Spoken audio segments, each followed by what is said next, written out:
Hi, I'm Sue Jackson of the Book by Book blog, and I'm here today with the King of Horror, Stephen King tag. This was created by Jess Book TV. I will include her link down below to the original, and it is all about Stephen King. So, question one, how did you get into reading Stephen King?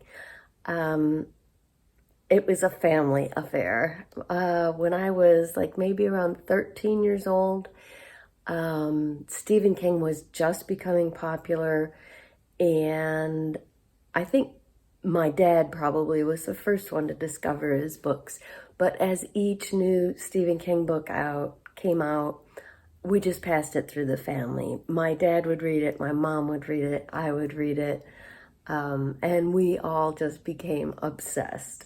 So question two, what was the first Stephen King book you read? So to figure that out, I had to go back to that period of time and print out a full list of all of his books and when they were published. And in fact, this list from Wikipedia was not complete. I found at least 2 books that were missing.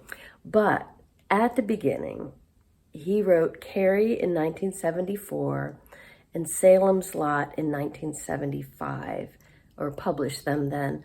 I was only 10 in 75, so I missed those early first 2, and I've never gone back and read them. So I think the very first one I read was probably The Shining, which came out in 1977, and as I said, you know, my dad discovered it, and then my mom read it, so I think I was about 13 by the time I read it. And we were off. That was the beginning. Question 3, have you read a Stephen King book published the year you were born?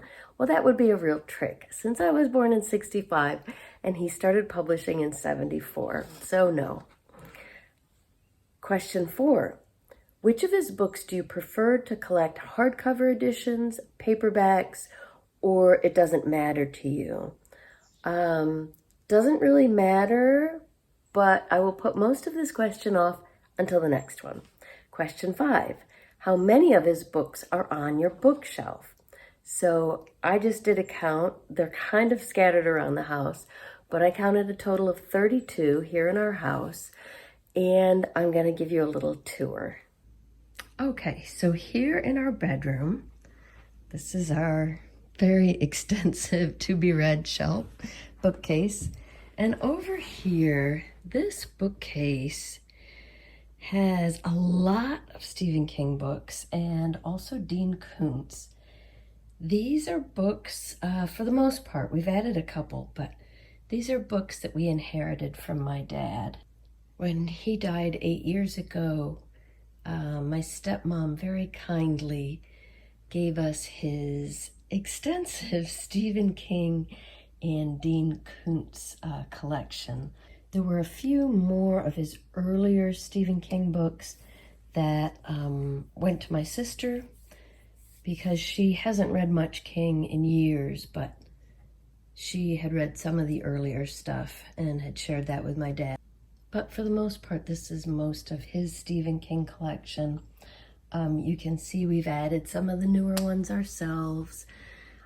Outsider, Billy Summers, which my dad would have loved. Yeah, when I read that this summer, I really wanted to talk to him about it.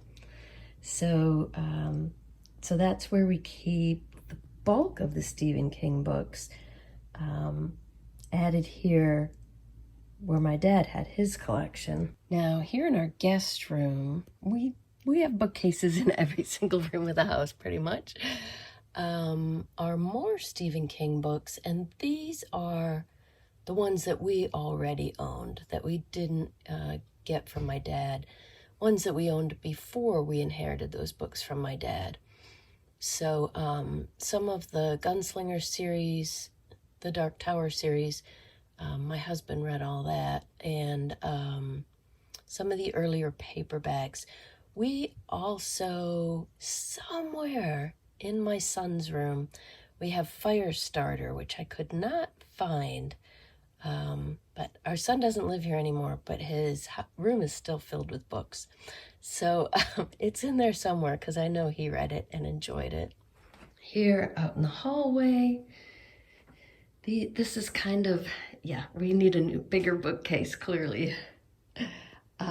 This is like our keeper shelf. Some of our favorite books are on this shelf. And as you can see, Stephen King's On Writing is there. Really enjoyed that one. And finally, back here in the living room, which should look familiar to you because I record in front of this bookcase every week, we have The Dark Half, one of my favorites. And down here, the enormous, unabridged, complete, uncut edition of The Stand. So I think that's the whole collection. So as you could see, many of the books that we inherited from my dad are hardcovers because that habit that we established as a family when I was a kid of, once we got into Stephen King, every time a new book came out, we'd rush out and get the hardcover and pass it around the family. We'd all read it. My dad kept that up his whole life. So he always got the new releases of any Stephen King book and read it immediately. So that's why many of his that we inherited from him are hardcover. As you could see on that guest room shelf where we've got some of our older books, many of the ones that we had ourselves were older paperbacks. A few hardcovers thrown in, like The Dark Half and the Stand, which is kind of a special book. So it's a mix of different formats. But that bookcase full of books that were my dad's is really special to us. And my husband and I both love to read books that we know he read. In some of these, he wrote his initials and the date that he read them, and that means a lot to us too. So question 6, Stephen King is known for long and gory novels. Which of his novels was tough for you to read? So I would say the scariest one was probably It. Based on this list I printed out, I think I read that probably just after college. I wouldn't say any of his books are hard to get through because he writes in such a compelling, gripping manner. There is a book that I have avoided reading because I've heard that it's really gruesome, and that is Gerald's Game. But then I heard Jess say on her video that that's her favorite Stephen King, so I may have to read that one after all. Question 7, have you ever DNF'd a Stephen King book? I really don't even see how that's possible. He's just such a compelling writer. No, absolutely not. Question 8, have you read his books in publication order? So again, in my early years, definitely did because my family got so into them. And many of those early ones, we got as paperbacks, or one of us would give to my dad as a gift, and then we'd all read it. So in the beginning, through the 80s, I would say I mostly read them in publication order. Definitely read The Shining first, The Stand, The Dead Zone, which is still one of my favorites, Firestarter. As I said in the clip of the bookcases, I know my son read that and enjoyed it. It's somewhere lost in his room. Cujo, Christine, Pet Sematary. These are all books that I read as a teenager as they came out with the rest of my family. Beyond college, no, I wasn't necessarily reading them in publication order. I picked up a few that I had missed. Didn't have much reading time for pleasure in college. And some of them I know my husband and I listened to on audio on long road trips, like Dolores Claiborne and Rose Madder, We may have listened to Misery on audio, I can't remember. And then more recently, definitely out of order, I've been picking books off of that collection of my dad's and reading them. Although we have read some of the newer ones as they've come out. Question 9, what Stephen King books would you like to read but haven't read yet? Well, there are more on my dad's bookshelf that I want to get to. And also, yesterday was my husband's birthday, and I gave him a copy of Holly, Stephen King's latest, which is about Holly, who first appeared in the Mr. Mercedes trilogy. I love that Stephen King says she was supposed to be a minor secondary character, and he just couldn't get her out of his mind. So definitely want to read that. My husband gets first dibs since it was a birthday gift. Question 10, name a book he has written that other people liked, but you didn't. There aren't any that I haven't liked. And question 11, name a book of his you think is underrated. So this was an interesting question because generally all of his books get a lot of hype and buzz. But the one I pulled off my dad's shelf, out of my dad's collection to read last year for Big Book Summer, was Hearts in Atlantis. This is one that my dad marked in that he reread it in November 2010. And my husband had read it in, well, that's here too, for Big Book Summer in 2020. And he told me it was really great. So I read it for Big Book Summer last year in 2021, loved it, and I thought it was interesting because this isn't a book I had heard about before. It's a collection of novellas and short stories that are interlinked. And so I would say that may be one that has been underrated just because people don't know much about it. Question 12, creepy characters. Which Stephen King characters would you like to have dinner with? So there are plenty that I definitely would not want at my dinner table. But I think, and no surprise, these come from my favorite King books. Probably Holly, who I just mentioned. She'd be a very interesting dinner companion. My Stephen King Big Book Summer read this year was Billy Summers. Loved Billy. Would love to sit at the table and have a chat with him. And I think he'd get along well with Holly. And I think my third choice would be Jake from 11/22/63. Probably, it's always hard to pick. One of my favorite King novels. And I love time travel plots. If you've been watching my channel for any time at all, you know that. And so I would love to talk to Jake over dinner about his time travel adventures. Question 13, has Stephen King inspired you to start reading and writing? I wouldn't say to start. When my family discovered King when I was a teenager, I was already an avid reader. But certainly his books brought me into a whole different realm of books that I had never thought about reading.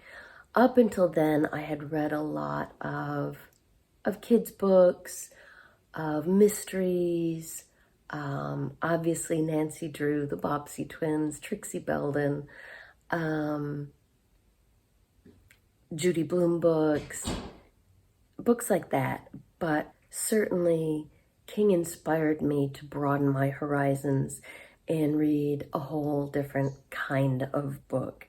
And as for writing, I was already a writer, but very much enjoyed his book on writing and felt like I got a lot out of that. So it's certainly helpful and inspirational. Question 14, if you were able to meet Stephen King, what would you say? Oh, I'd probably turn into a crazy gushing fangirl and just tell him what an amazing writer he is. I know he's known for horror. As you can probably tell, some of my favorite books of his are not horror. And what I think he does best is characters. The way he writes characters and dialogue, he makes characters feel so real. And that was definitely at the heart of Billy Summers, as well as some of his earlier books. Obviously, it's a really scary horror novel, but the way he writes about those kids, they just feel so real. They are really kids. And there's the novella that opens up Hearts in Atlantis is similar. So I'd probably want to talk to him about the way he writes characters. Question 15, have you ever been to Bangor, Maine? So we've traveled to Maine a lot. It's one of our favorite places to vacation. A lot of camping up there. We've been to Acadia National Park. We've been to Baxter State Park up in the northern part of Maine. So we may have driven through Bangor to get to Baxter. That's a possibility. I turned to this really old restaurant guide for Maine, Down Eats. I don't know whether it's still in print, but as you can see from all the tabs, it is well used. And I didn't see any Bangor restaurants that we had been to that I recognized. So I'm thinking we probably only drove through it on our way up north. Question 16, which do you prefer more, his books or movies? Obviously the books.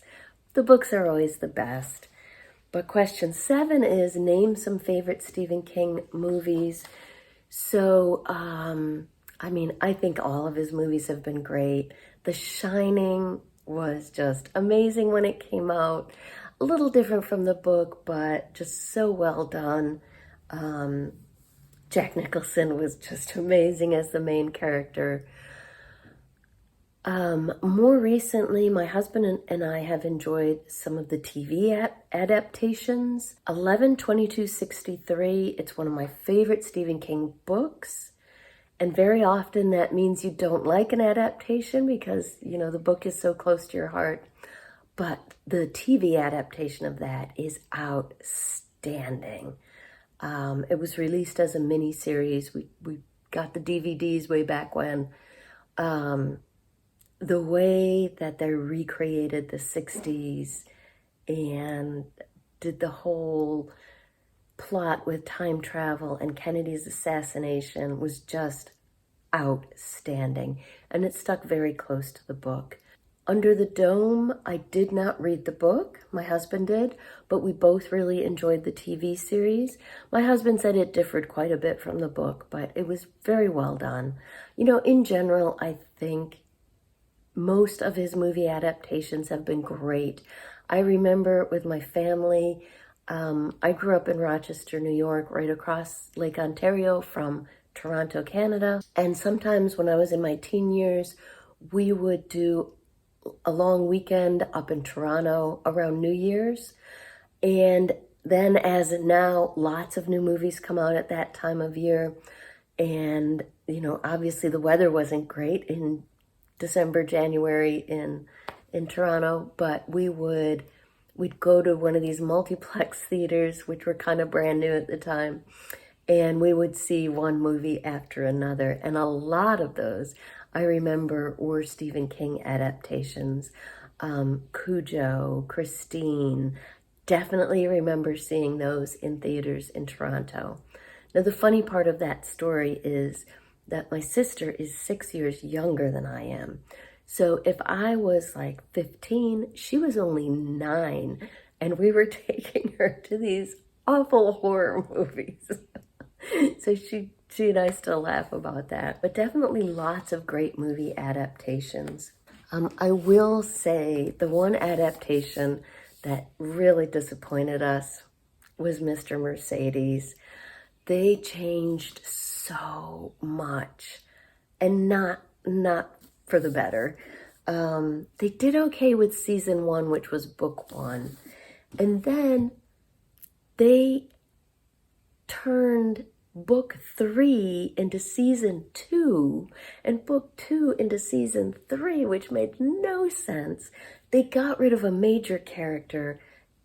We did watch it, but it was not good. And especially toward the end, it was just, yeah. So not all of them have been great, but most of them are pretty good. Entertaining anyway. Finally, question 18 is tag people. Oh, I forgot to mention, because I had printed out the whole list, I went through, and including some that were left off this list, it seems that I have read 30 Stephen King books so far, and definitely more to come.